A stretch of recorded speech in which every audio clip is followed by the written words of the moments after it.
Good Wednesday, everybody. It's Jim, it's Matt, and we're here today to talk a little bit about college football and then the MVP situation in the NFL. So, Matthew, before we got out of here yesterday because we ran a little long, we didn't get a chance to talk about something that's very something you have been very interested in the past few days, and that's LSU and Brian Kelly. That's getting really interesting in the buyout section. Yeah, they're going back now on really what they had agreed on in principle when they offered him that contract when they decided to fire him. Mm-hmm. They're trying to pay him half of what he's due. And Jim, you have a better understanding and insight into the way the contracts and everything work. But from my understanding, the only way that LSU would be able to pay Brian Kelly just half of his buyout is if Brian Kelly, out of the goodness of his heart, said, "Yeah, sure, I'll take a deal." Yeah, well, he's not gonna. No.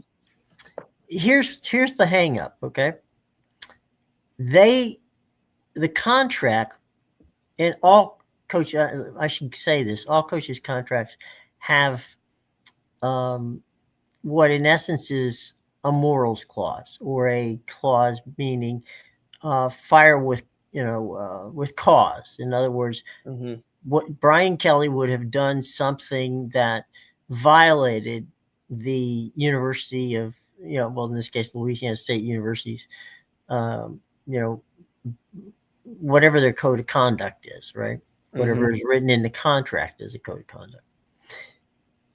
The fact that he lost football games is not cause. No. Okay. So they're arguing, they're meaning LSU is arguing, they fired him for a cause. Brian Kelly's side is arguing, well, you can't because the only cause you have is you didn't want me to coach the football team anymore. So this is going to head to a court, and you know, if I had to put a percentage on it, I'd put 80% Brian Kelly's going to win.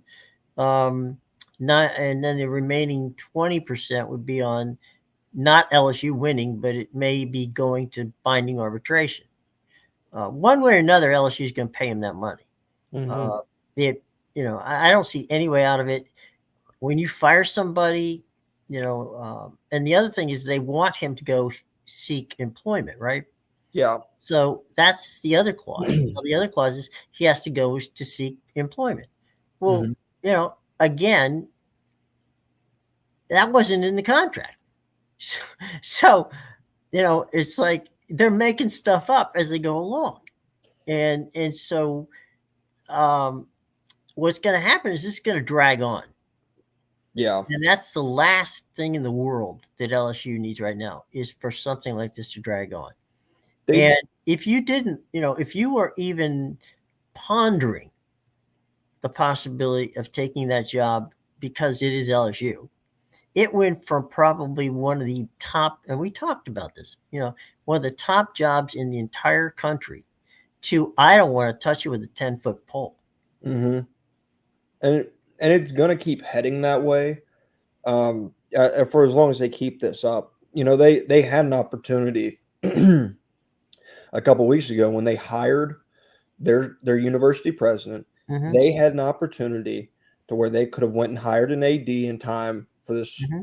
for the coaching cycle to truly open up at the end of the year and kind of have a base and a foundation set for somebody to walk back into. In other words, they had time to fix what Jeff Landry had messed up in the Right. meantime. That's not happened.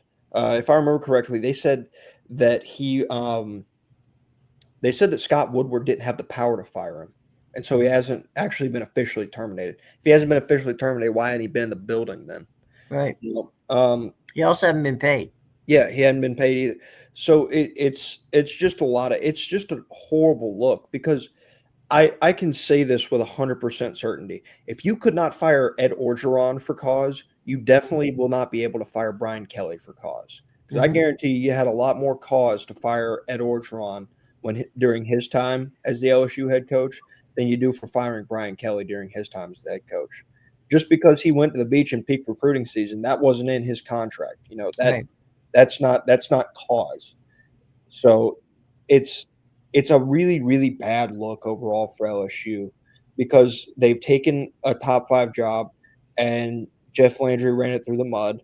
Okay, and then we got like a 2 week breather, and then now they've just decided to recycle it and keep running that job through the mud. It's like they don't want to compete in football. I'm not saying the fans of LSU, but like the higher ups at LSU right now, whoever is pulling the strings, which I would assume is Jeff Landry, it's like they don't want LSU to be good. And for as Republican a state as Louisiana is, I can tell you one thing: if Jeff Landry runs this LSU football program into the ground, he can kiss. I don't know if he is eligible for it, but if he is, he could kiss reelection goodbye. He may have to move to another state. Yeah, they'll run him out completely. Right. I mean, Forget reelection. yeah, Consider relocation. Usually, what happens in cases like this is you get the names that will pop up that will potentially take that job are guys who are retreads, hmm guys that you know maybe had some success somewhere, but then it flamed out and didn't work, and so you know they'll take the money. Um, First of all, we don't know how much money they're going to have to spend hmm because right now, they're burning billable hours with lawyers trying to figure this out. Kelly can sit back and say, okay, I can wait for a while and see how this works out. hmm And eventually it's going to, as I say, it's probably going to go to court. And there just doesn't seem to me to be a path where this ends well for LSU. Um, there have been a lot of coaches fired that hmm have done a lot, as you said, a lot more than what Brian Kelly did. Brian Kelly just lost football games. Yep. Okay, you can dislike how he handled, the program, but he violated no morals clause. He violated nothing with regard to trying to get kids into the university that shouldn't be in the university. There's nothing, so there was no NCAA thing hanging over their head. hmm They just didn't get like Brian Kelly for whatever the reason may be. And whether it's because they didn't like Scott Woodward or whether they didn't like Brian Kelly or why the governor decided on one night because they lost a football game to decide at that point in time, I'm going to enter myself into this mess and just extract Brian Kelly. Well, that's great, but if your goal is to make LSU win, it's not exactly the plan to do it. No, it's not. And I just don't know where they're going to go from here. Is really the biggest thing is who is going to want to take that job? You said it's going to be retreads. Is it going to be a guy like John Gruden, or I mean at this point, Oh no, that's even Gruden wouldn't take that job. No. yeah. Well, at this point, it feels like they're almost heading down a path to where you're looking at something like bringing Ed Orgeron back, if nothing else, just to be a stopgap until you maybe get some stuff figured out. Because right now, the optics around that job, it's seemingly impossible that anyone with like an understanding of what it is right now and Hmm. anyone with positive momentum moving forward in their coaching career would want to take that job right now. Well, no. Um, I'll throw a name out there, and I hope he doesn't do it. But I'll throw a name out there, and that's Gus Malzahn.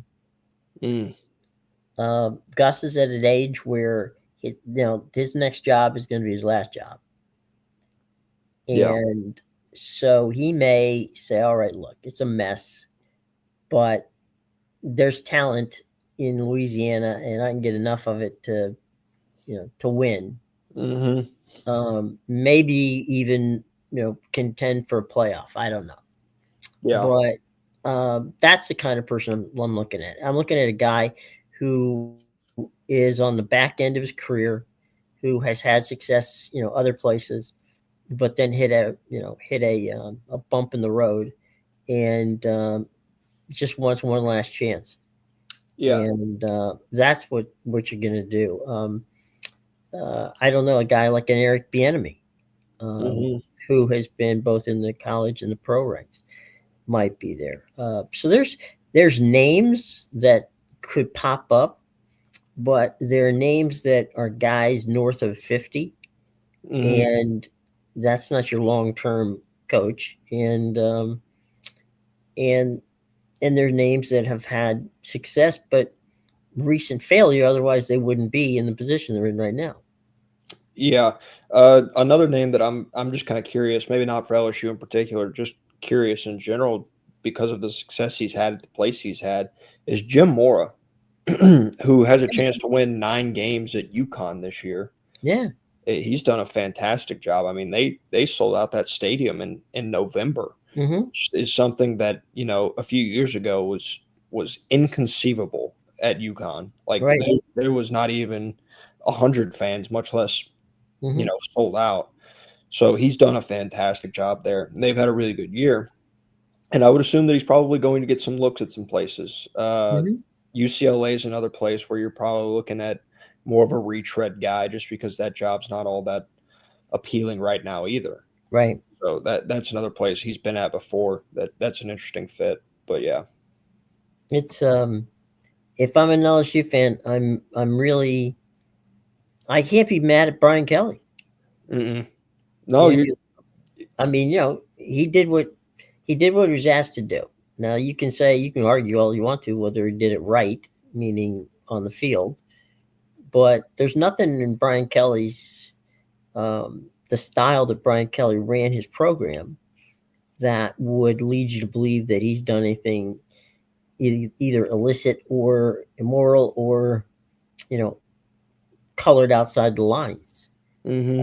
And I will tell you that Brian Kelly, in his history, right, it's not easy to coach at Notre Dame, and there's a lot of guardrails up at Notre Dame. There's a lot of guardrails up at Notre Dame, and just getting kids into Notre Dame is not an easy task. Mm-hmm. So Brian Kelly has always, you can like him, you don't like him, whatever, that's okay. But you can't say anything about Brian Kelly not being a, upstanding, straight up guy. Uh, Mm-hmm. I'm not a fan, and I'm for some reason I'm taking his side. I'm taking his side because, in fairness, Brian Kelly is a football coach, and he is not someone who is prone to breaking rules. Mm-hmm. And if you're ticked off because he's not winning, okay, fire him. But you also have to pay him Yeah. because that's the way the thing works. Now, if you're jerking around with the contract, as it seems as if and remember that the board of regents at LSU is appointed by the governor, so just take that into consideration for what it's worth. Um, I don't know. I mean, I don't see any way that they're going to get out of this, and the only way they can get out of it would be if Brian decided to, for reasons known only to himself, give him a hometown discount and say, forget it. Look, guys, just pay me 35 and I'm out of here. Right? Mm-hmm. I don't think Brian's going to do it, and I don't think his agent's going to let him do it. Yeah. Jim, quick question. Are we live? Yeah. We are? Okay. Mhm. It just isn't showing up like we are. Or it shows up it showed up a little differently. I was just double checking. Let me check again.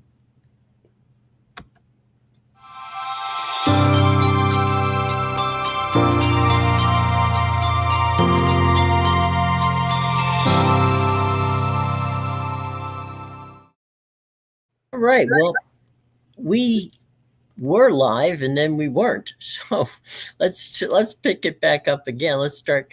We are in the conversation about Brian Kelly, and we're talking about. Let me just sum it up real quick. That Brian is due. What is it? $53 million. I think it was like 49. Okay. It's somewhere in that high 40s, low 50s All number. right. Let's just say for sake of argument, let's round up to 50. All right. Yeah. LSU is backing off of wanting to pay him because they're firing him for what they call cause. Brian Kelly is countering by saying he didn't violate any rules, ergo there's no reason to fire me for cause because I didn't violate anything. So they can't fire him for cause. That's his case. We talked about the possibility of retreads, guys like Gus Malzahn, you know, perhaps Jim Mora, who's at UConn. Although, given what you said, Matt, and I agree with you, he may be a good fit at a school where he doesn't have to worry about the grief of what goes on at LSU. So that's where we are, and we're continuing that conversation. So if for somehow, and I'm not sure what happened, things got um, you know messed up. We are now back on track, and uh, that's under the helmet. And what's up? That's what we're telling you. What's up? And thanks very much for the kind words. Meanwhile, back to you. All right, it's the ball's in your court on this on the coaching situation. I think the question I would ask LSU is if you have cause to fire him, um, then why didn't you come out with that in the first place?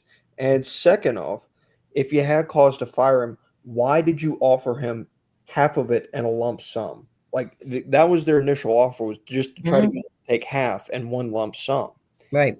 Offering him that, it's proof that you don't have a lot of ground to stand on when it comes to firing for cause. No. Um, it's this is it. This is going to be.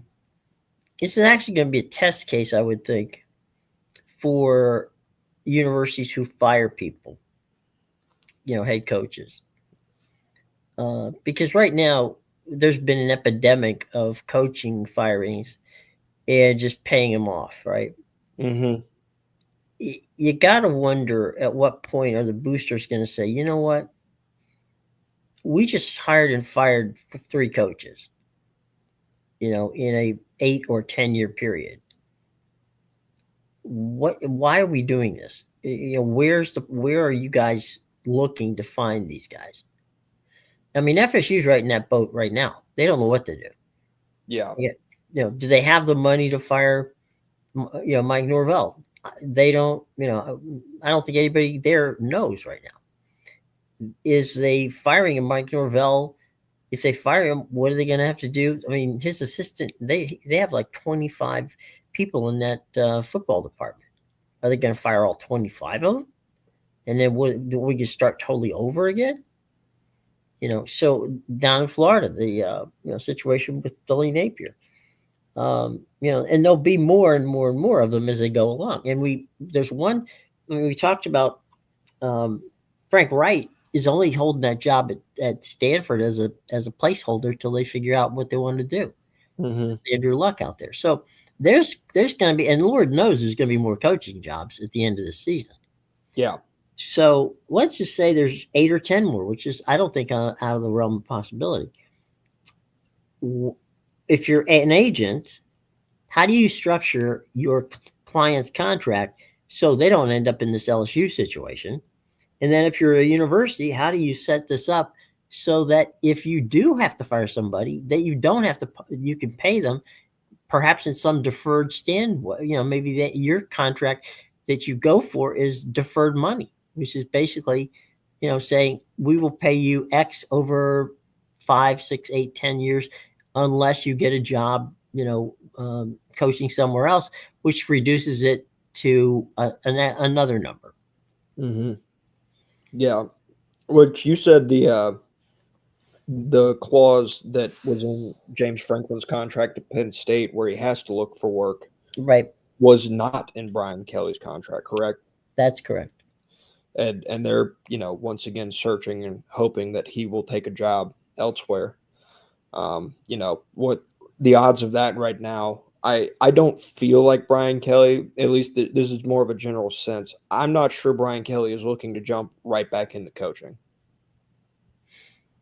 No. I'll give you an example of it. Dan Mullen had Mm-hmm. money that Florida owed him. He took a year off, went to ESPN. That didn't count against him from his coaching standpoint. Then he took the job at UNLV, Mm-hmm. and so there was a he still gets paid by Florida, but it's reduced because of the fact that he's also being paid by UNLV. That's kind of standard, okay, how it works. It's Mm-hmm. if you go out and get another coaching job, um, let's say you were paid $7 million by the team that you were fired by, and you took a coaching job that pays you $3 million. Okay, um, so they'll fill in the balance. So in other words, they would only have to pay $4 million to you instead of $7 million a year until the buyout goes. Mm-hmm. Yeah, no, So that's how it normally works in pretty much almost all of the contracts. yeah. So if Brian were to get a job, and let's say whatever he was being paid at LSU was probably close to $10 million. Um, let's just say it was 8, just for the sake of argument. And he goes out and gets a job where he's getting 4 or 5. Well, then it's the in between. Mm-hmm. Um, but yeah, this particular situation is a total mess because he was fired because, as far as I can tell, the governor didn't like him. Yeah. Yeah, well, we know the governor didn't like Scott Woodward. Right. I I don't know if the governor didn't like Brian Kelly. I don't know if the governor didn't like the way LSU football was going. He didn't like something, and it is clear that he very much stepped in because after they lost to A&M, there was a meeting that he called at his house, Mm-hmm. which, if I remember correctly, I don't know who said it, but there was somebody who was present at the meeting and said it was a very odd set of circumstances in the fashion that the meeting was called, if I remember correctly. Well, normally you don't. The athletic department doesn't get called over to the president's office or house or wherever to speak about the coach being fired, unless there's some egregious thing that happened that they need to get that guy out of there. That was not the case with Kelly. I mean, he lost a football game. Yeah, I guess Texas A&M fans doing the Saul Varsity's horns off in Baton Rouge was enough cause for that meeting to be called. Well, it might be, but it may be a very costly one for LSU because I mean, don't forget that if they do go to court, which is where it looks like it's going, Hmm. and if Kelly wins, he not only wins his money, he also wins the court costs. Yeah, So it's if I'm Brian Kelly's agent, I'm not even coming. I'm not even answering their phone. yeah. No, I mean there's no point to. They Yeah, they have almost there's no no leverage there. stand on. Yeah, they have nothing to stand on. It feels like they're grasping at straws at this point. And I wonder at what point they finally just kind of look at it, understand what it is, and cut their losses instead of going through with this. And it doesn't seem like a situation where they're going to have some form of like a come to Jesus moment and be like, hey, like what are we doing here? But it would be beneficial if they would. They need to, because the more time they spend on this and the more resources they pour into this, the more resources you're pulling away, not only from that football program, but from that athletic department in general. And football is one thing right now, but their athletic department has been very successful over the last Yeah. 5 years. And when you pull funds from the other departments, women's basketball, men's basketball, Hmm. baseball, gymnastics, everything around LSU, then you're probably going to sacrifice some of the success that you're having in the other areas as well, because you've won national titles in baseball. If Mm-hmm. I remember correctly, they've won two in the past Mm-hmm. 5 years. You won one in gymnastics. You won one in women's basketball. You have had success throughout your athletics. Football is always will be the end all be all in Louisiana. Mm-hmm. But if they keep going down this path, they're not only going to lose their football program, they're probably going to lose some funding for in some other places, and they will suffer as well.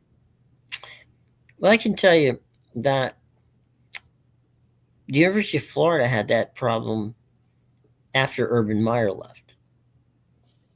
It was, remember, of course, Urban said that he had health issues. I think it was, it was the stress of coaching was too much, Hmm. and so they replaced him, and it wasn't because, I mean, there was no drama in it. There was just a matter of Urban resigning.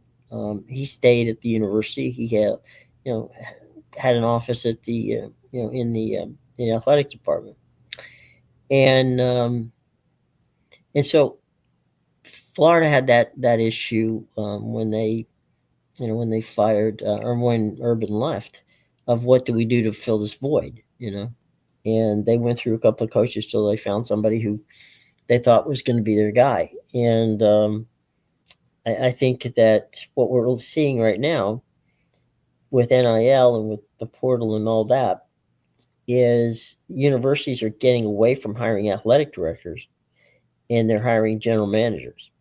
They're hiring people who understand the professional model versus guys who understand what used to be the AD relationship on how that works. Hmm. Yeah, Uh, and that's the right move. As you continue to go down the path of NIL and everything like mhm. that, and especially as you head towards what I think most people believe will end up being a much more NFL model when it comes to football, that you need a more business minded person at the helm. Yeah, I mean, if you look, we were talking about Andrew Luck, right? Hmm. Or Oliver Luck. I'm sorry. Um, It's Andrew. is it Andrew? Okay. Hmm.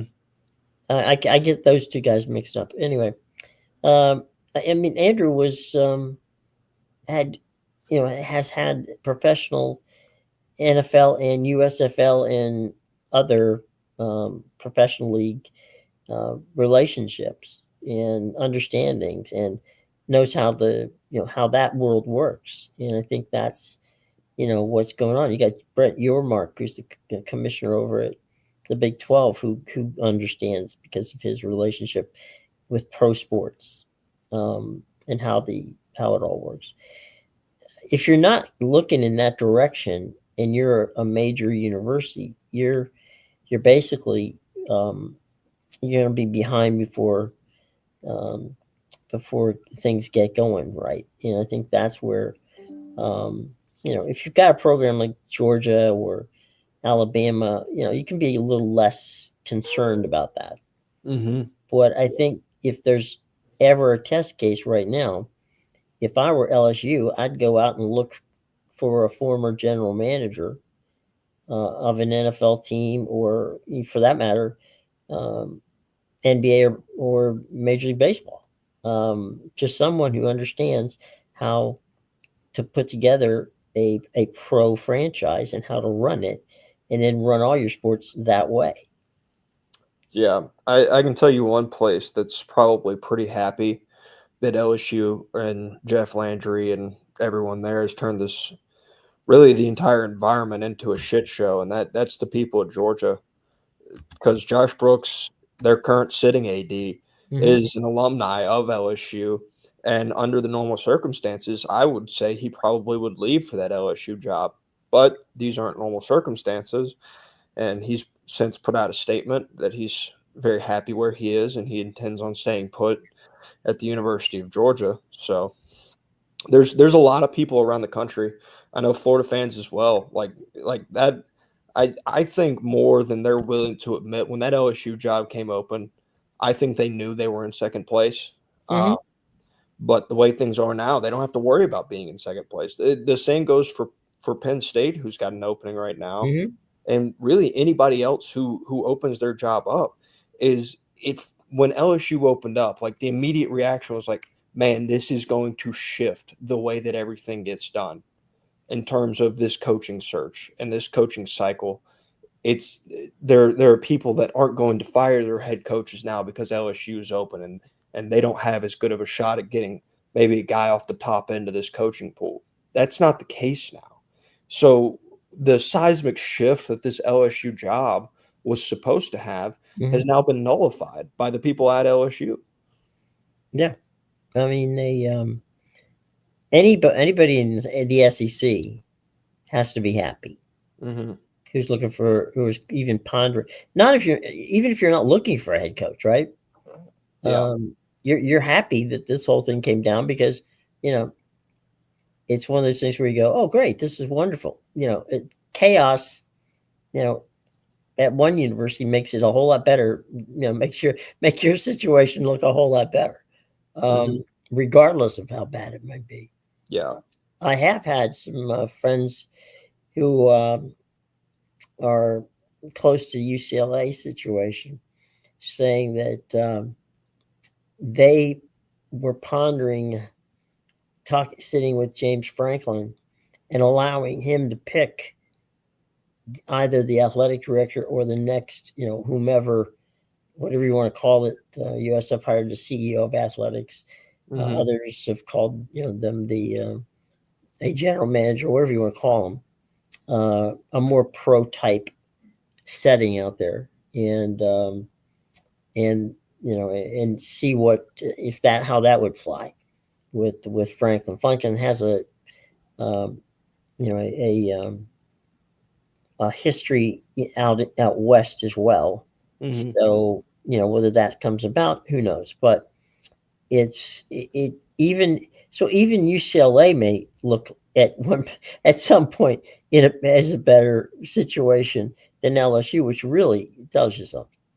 If UCLA is able to rebound and become a better situation Hmm. than LSU is, then it is just not that it isn't already, but it is a complete failure on everybody who is involved in that coaching search, who is involved in the search for the athletic director, top to bottom. You're almost talking about like needing a clear cleaning of house. Now that's obviously not possible given the way that the people who are in power there get into power, but it just a complete and total disservice to that state and that university, really. What that job is and should be versus what it is now Hmm. is ridiculous. And one more group of people who's very glad that things are going the way things are going at LSU right now is Arkansas, Ole Miss, and Texas A&M. Those are the annual opponents for LSU in this Hmm. new 9-game format for the next 4 years. And as things stand right now, you don't really have to worry about LSU. Hmm. So they probably are going to take a deep sigh of relief if Ole Miss keeps Lane Kiffin. They're going to take a massive sigh of relief, and not only because they kept him, because now their schedule's a little bit easier. So I don't know. It's just I can't find the perfect way to describe it because it's just mind-boggling what they've done to such a, a fantastic job and Hmm. tradition-rich place in college football. Um, the name Vinny Serrato may not mean a lot to a lot of people, um, but Vinny was an assistant athletic director at Notre Dame. Um, Worked with the 49ers as an assistant general manager. Worked with Washington in that same role. Serrato, um, in a show the other morning, said that his, he has a bunch of scouts in Louisiana that are friends who told him that LSU might have um, as many as 30 to 40 people leave in the portal Hmm. because they have no idea who the next coach is and what's going on. Yeah, I mean, Uh, I mean, normally people come to LSU in the portal. they they normally do not go the other way. Um, and if that is the case, um, that's going to be a hard. It's going to be a hard sell to get any people that you need back in that, back in the from the LSU side, given the fact you have no idea who the head coach is going to be. Hmm.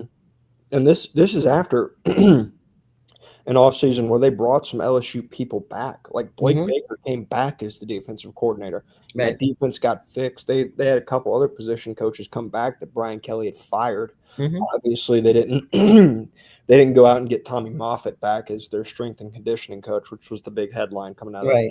BM loss. Um, but it's going to be a long road ahead for LSU if some stuff does not start changing quickly. And when I say long road ahead, I mean we're talking years, because this isn't something where I talk about how a lot of people now believe they're one coach away, and how that can be a deceptive Mm-hmm. thought process in terms of some of these programs and hiring head coaches. LSU is going to be a long way away from being a head coach away if they continue to run things the way that they're being ran right now. Well, yeah, if you lose the amount of talent that they potentially can lose, I mean, if you just we're not going to beat this any much more because we have plenty of other stuff to talk about. But from the LSU situation, it you know this could be a 10-year process, Yeah. because if you lose that blue, the kind of blue blood, situation that you feel that you're in, you can't make, as we said, it's gonna be hard for them to make the hire. The By January they're gonna have to have something done, and right now nothing's trending in that way, because even if they go and hire somebody, there's gonna be a lawsuit that's gonna be pending, because we got the holidays coming up here, so things don't move as fast. Hmm. But what does move fast is the recruiting situation. Hmm. Yeah. And you can now recruit against LSU. Hmm. Yeah. I mean, I would be shocked. There's plenty of guys that have talked about how teams are coming in trying to poach players off of Mm-hmm. rosters of already fired head coaches. That's going to be no different for LSU. That's just kind of the climate of college football that you live Mm-hmm. in, and there's no way to govern poaching. By the way, No. anybody, and everybody does it. So your favorite team does it too. It's kind of similar to well, they're paying players back before NIL was allowed. Well, there was a lot of places that were Yeah. paying players. Your favorite school probably was too. They just didn't get caught. Mm-hmm. Um, so it's a real problem, and it's not like LSU is devoid of talent by any measure either. Mm-mm. They're going to have a relatively empty cupboard for whoever comes in there, because unless you're going there to play for LSU, there's no other reason to go to LSU right now. No, absolutely not. All right. Well, let's move on to um, South Florida and down to South Beach in specific, and the University of Miami Hurricanes, who for some reason have a fan base that might be a little delusional about them making the playoffs. Yeah, I saw some stuff, and I say some stuff, so I'm sure this isn't necessarily a fan base wide thinking, but there's always going to be that group of fans that choose to see the positives and everything, and try and find a path. And today I saw Miami fans on Twitter saying there was two trains of thought that were being shared seemingly simultaneously.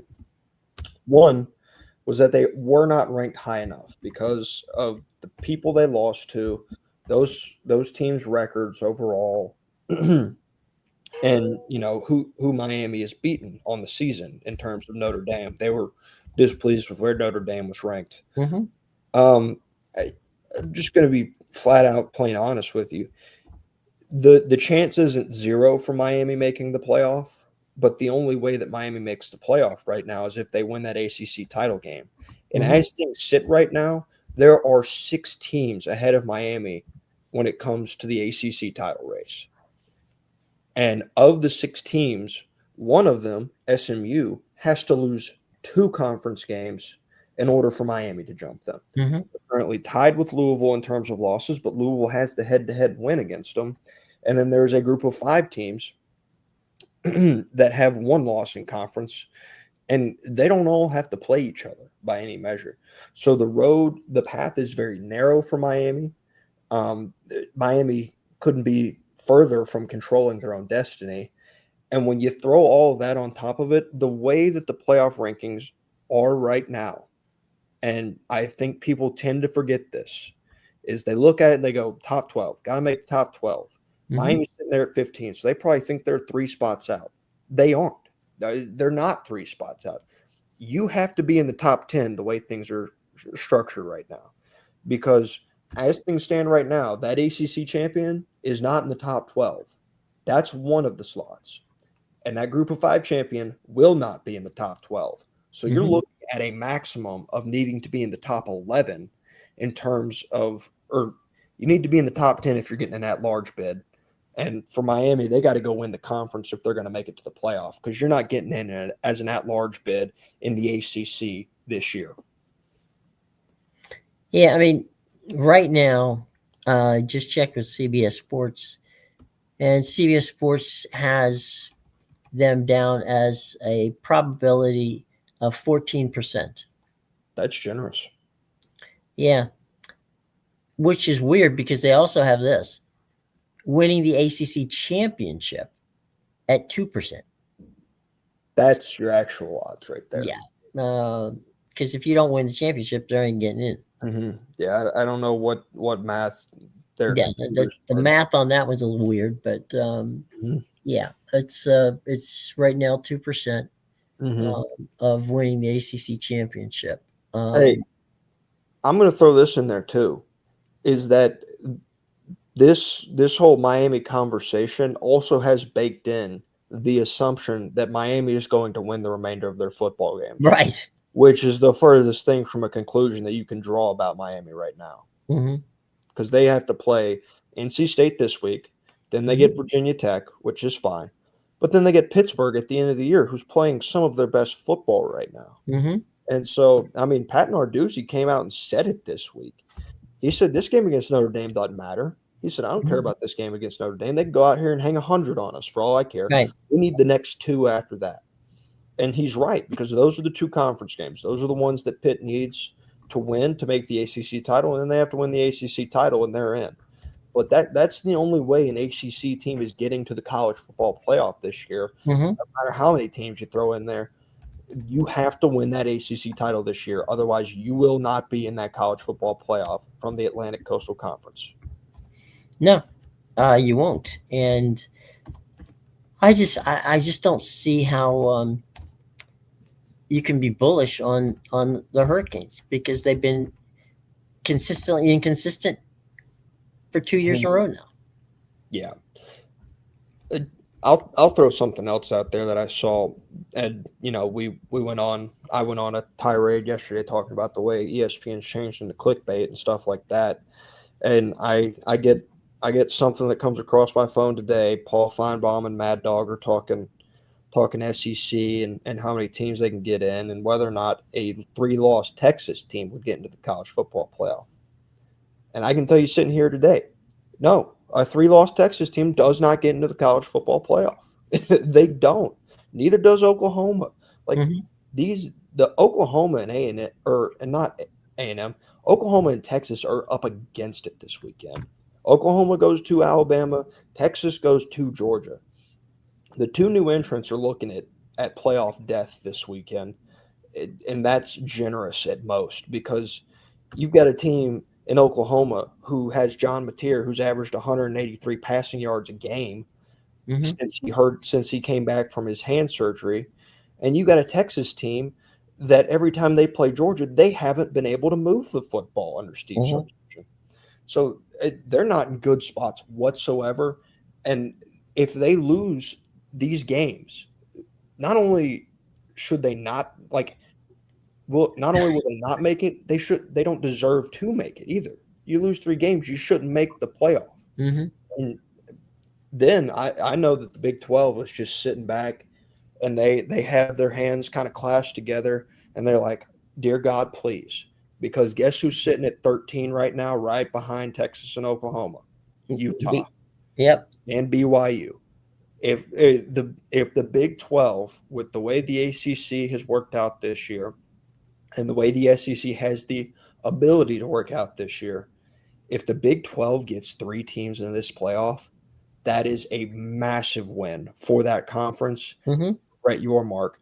As it's almost a flag plant on the ACC in terms of we are the third best conference. Mm-hmm.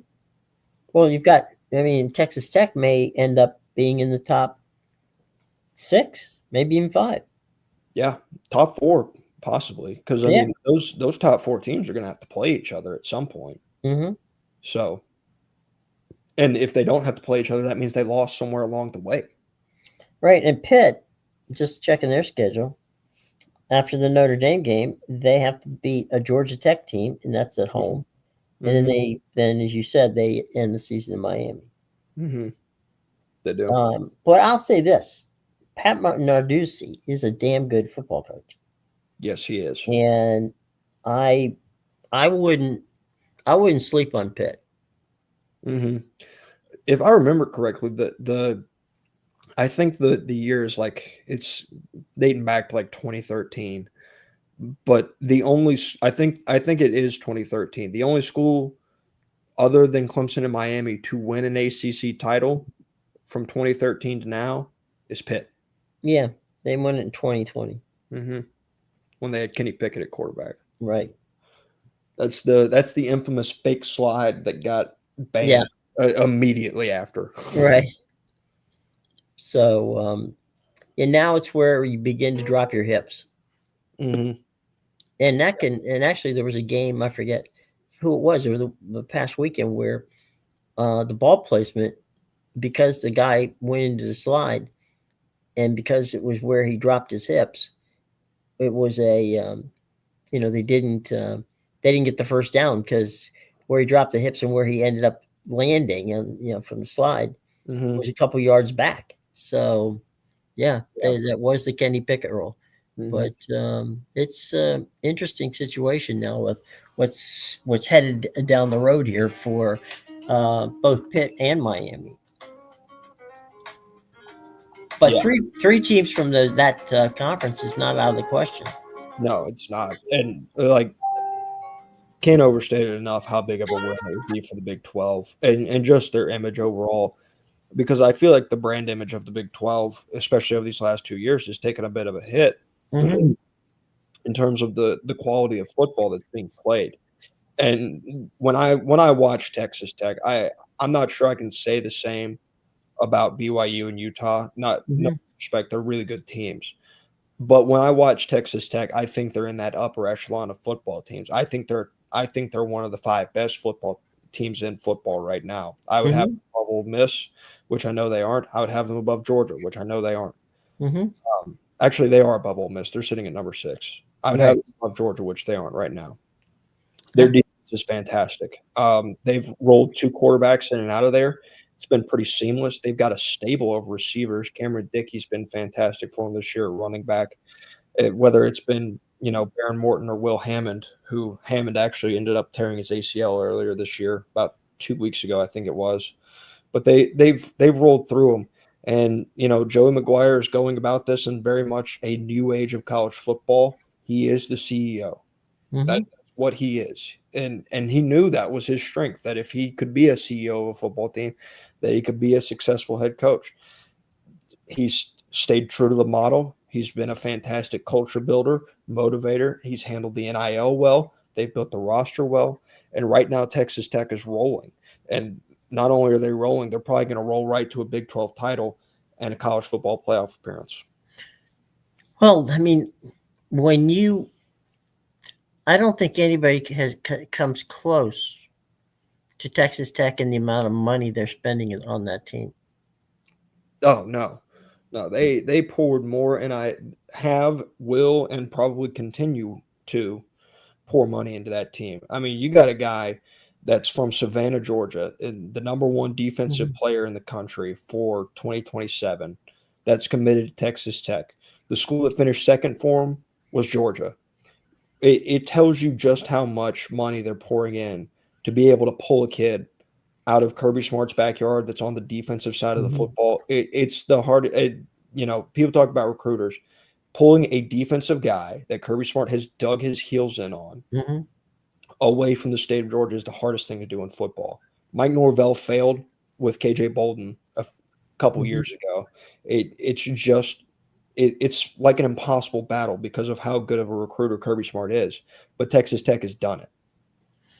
And next week we'll have as a guest Jason Watkins, whose job it is to cover the Texas Tech Red Raiders, and he'll kind of give us the backstory on how they, you know, have seized the mantle of the top team in that conference. And that conference is there's nothing wrong with parity if the parity is good. Mm-hmm. And you talked about BYU and Utah, the the Holy War guys, Mm-hmm. um, and they're good football teams. But Texas Tech is a level above them. Mm-hmm. Yeah, they stumbled in what is it? Is it Tempe for Yeah. Arizona State? Hmm. So they stumbled there earlier in the year on a Friday night, and Right. that's really been a one-off result for them. Everything else has just been pretty much pure domination, and that goes for BYU and Utah as well. Hmm. They haven't been spared that measure either. What I Well, and will then say, ASU slipped a little bit, but they didn't slip that much. no, this was when Sam Levitt was still healthy and playing Hmm. as Right. well. So it was a good, if there is a sense, if there is such a thing, it was a good loss. Hmm. And then the other thing that I'll say in terms of Texas Tech and their NIL, I respect the heck out of Texas Tech's NIL a hell of a lot more than I respect somebody like Texas. When Steve Sarkisian gets out there and he's like, "Man, we're just building relationships." After they took a guy out of the state of Georgia that Kirby Smart had dug his heels in on, and Hmm. Tyler Atkinson here in this 2026 class, he's like, Hmm. "Man, we're just great at building relationships." Talking about a guy who'd been there 3 times versus a guy who'd been coming to Georgia for since he's in 8th grade. Right. It wasn't your relationships. There's actual proof of the fact that it really probably wasn't your relationships. But get up there and say whatever you want to. These guys have oil rigs out front of their stadium, showing off how their NIL is. I Right. I like that a lot better because it's legal. Just own it, and they're owning it, and I like that. Oh, and that's the thing I think that has been really good at Texas Tech is that they do they want you to know. They Hmm. want everybody to know. We got the money, we're spending it. Yep. They're taking the George Steinbrenner approach, which Yeah. is, I'll pay. You just let me know, who's the kid, who do we want, how much is it going to take to get him. Hmm. And I'll tell you what that does. I think it scares Texas. It probably does. It probably scares A&M too. Oh yeah. I, I know Texas has a bit more of a superiority complex when it comes to that state and the way they view that university and that job.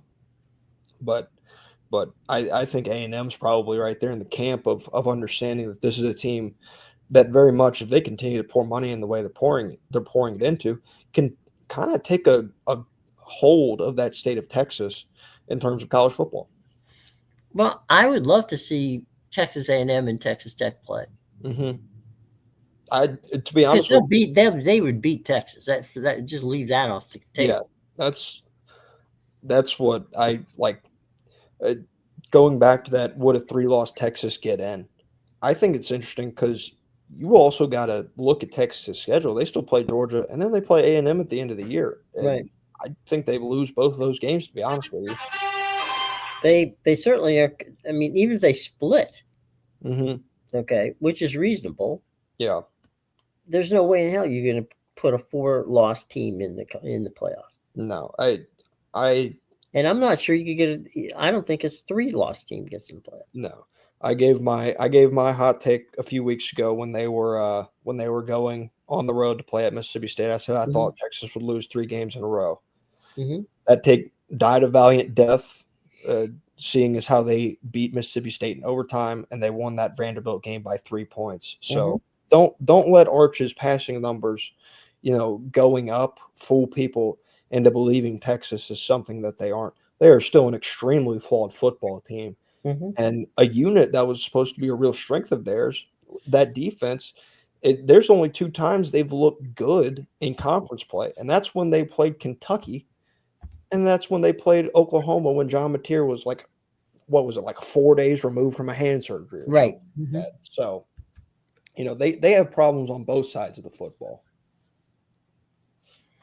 We real quick, we got some games tonight for those of you who want to watch some action. We got Toledo at Miami of Ohio, 7 o'clock, ESPN2, Jay Alter and Rocky Broham on that. You got New Illinois at Massachusetts. That's a 7 o'clock game. Again, that's a action game. Cooper Boardman and Craig Harbaugh on the call. And then you got Buffalo at Central Michigan. That also is a action game, and that is on CBS Sports Network with Dave Ryan and Adam Berman on that call. Tomorrow night, which is Thursday night, we've got pro football. We'll get to that in a second, but it's Troy at Old Dominion. And let's see what's going on. Clemson at Louisville and Minnesota at Oregon are two primetime games that you got coming up on Friday night. So there's some pretty darn good, action in that regard coming up over the next few days, which we will get to. Tomorrow night's game, which of course is week 11 of your NFL football season, is let's see, what is it? What do we got? The Jets in New England. That's what we got. Then the Sunday morning game is Washington, Miami. You talked about that in Madrid. Mm-hmm. And then Sunday night is Detroit, Philadelphia, and Dallas, Vegas. For those of you who would like to sleep on Monday night, you've got that opportunity. That's not going to be very good, but that's what we're looking at coming down the pike here. Mm-hmm. Well, I think real quick, we'll touch on the NFL for just a couple quick minutes. Multiple sources out there right now as they handicap the MVP award in football have put it on Matthew Stafford out at Los Angeles and what he's done over his past, handful of games. And there's still plenty of football left, but it's hard not to look at Matthew Stafford and say, he's done some pretty amazing stuff. It's kind of Stafford and May right now. Mm-hmm. I think a guy that probably should deserve a little more recognition for what he's done in terms of leading and kind of controlling an offense, really, and they wouldn't be where they are right now without him. Is Jonathan Taylor? Yeah. He has been the Colts offense. I know people talk about Daniel Jones, and him playing better, and he has played much better. Like, I'm not taking credit away from Daniel Jones, but Daniel Jones is able to do what he's been able to do because of that offensive line and the way that Jonathan Taylor's been running the football. No, I don't think there's any question. And a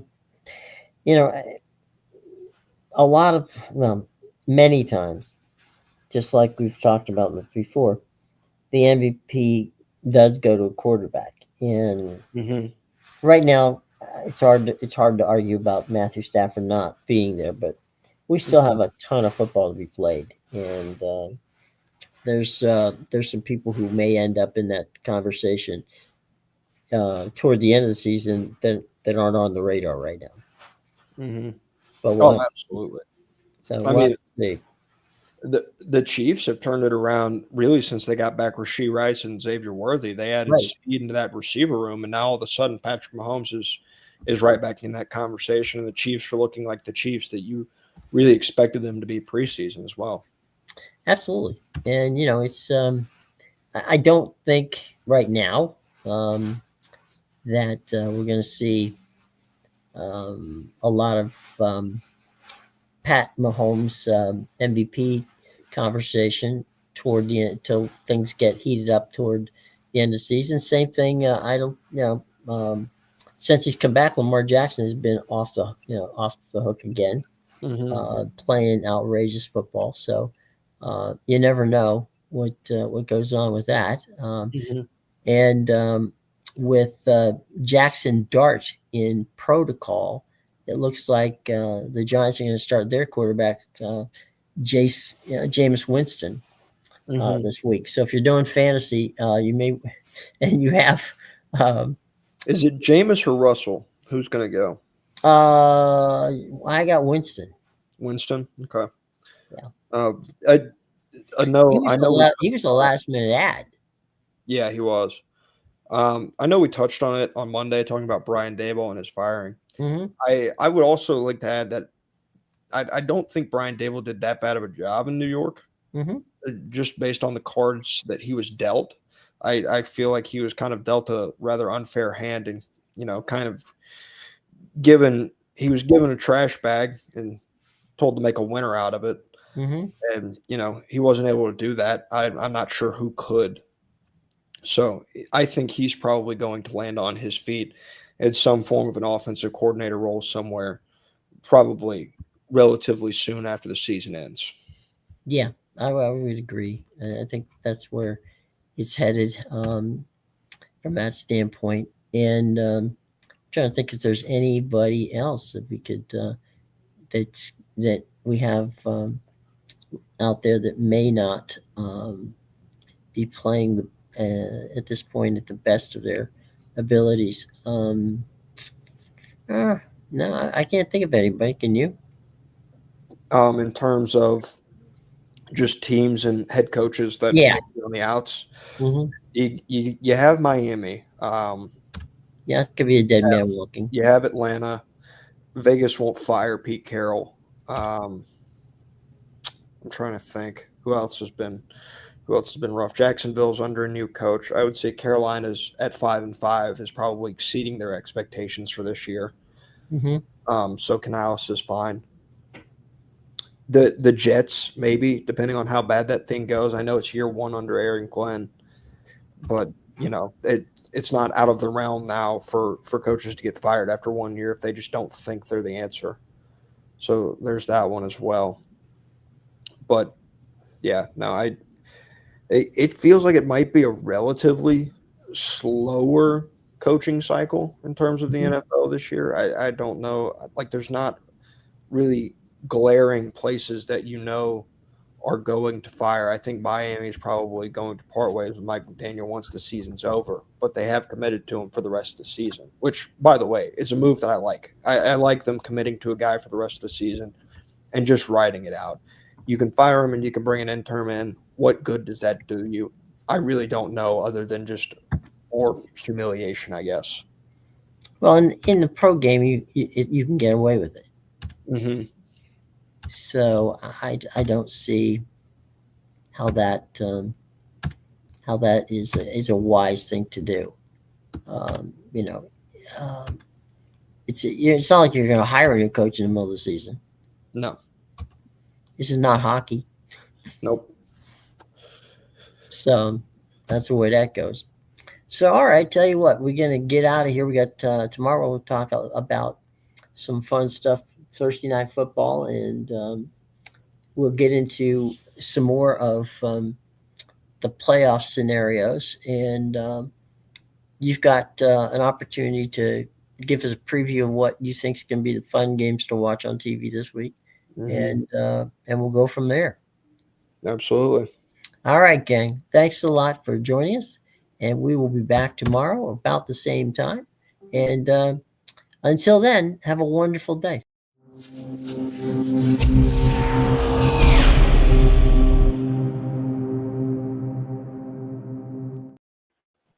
Okay.